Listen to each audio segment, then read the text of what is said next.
maukah aku tunjukkan kepada kalian tentang seorang yang haram masuk neraka atau orang yang neraka haram menyentuhnya?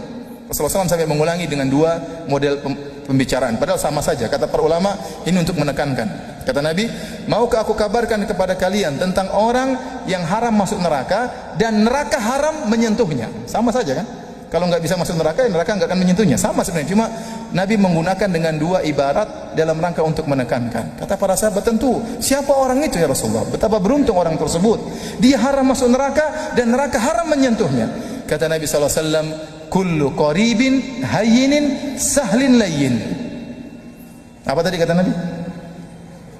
Belum hafal.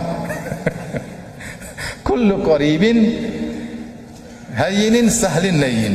Setiap orang yang qarib, setiap orang yang dekat. Dekat maksudnya qarib minan nas, mudah bergaul dengan orang, tidak angkuh, tidak jaga image dengan bergaul sama orang, ya menjauhkan diri, didatangi malah menjauh. Enggak, qarib sama siapa saja dia mudah senyum sama siapa saja. Ini menunjukkan dia tidak sombong, sehingga dia mudah dengan siapa saja. Kemudian apa? Layyin sama. Layyin itu lembut, hayyin mudah. Mudah itu mudah membantu orang lain, ringan tangan. Sahal juga sama. Ini maknanya mirip-mirip.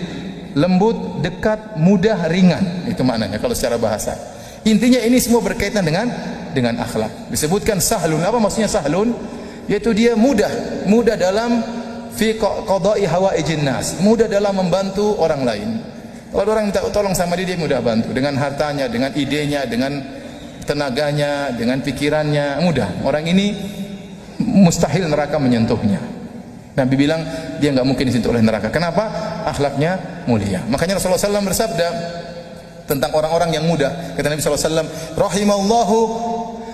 rahimallahu mra'an samhan idza ishtara, samhan idza ba'a, samhan idza iqtada.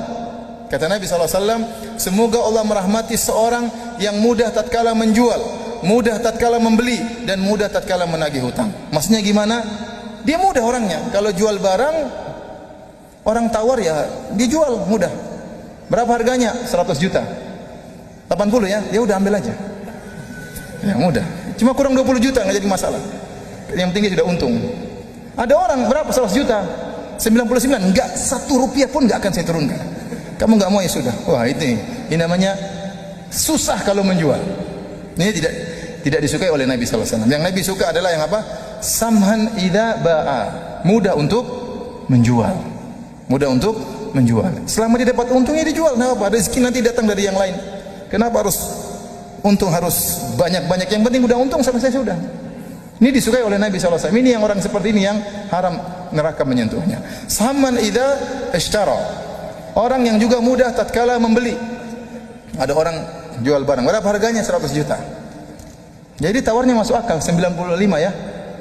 Iya silakan. Mudah, 95, turun dikit dong. 95 ya, iya sudah saya beli. Mudah. Ada orang enggak, berapa harganya? 10.000, 3.000 ya. Subhanallah.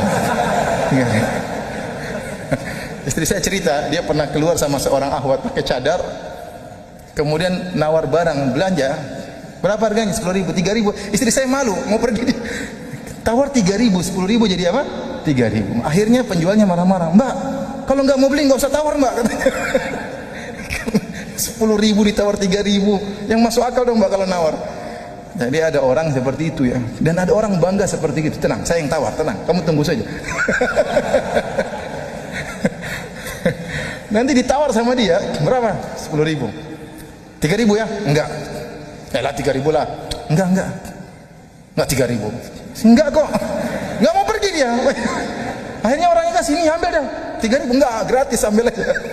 Jadi ini enggak benar juga. Padahal kita tahu jual beli itu antara radin minkum, di antara keridhaan, harus ada ridho antara pembeli dan penjual.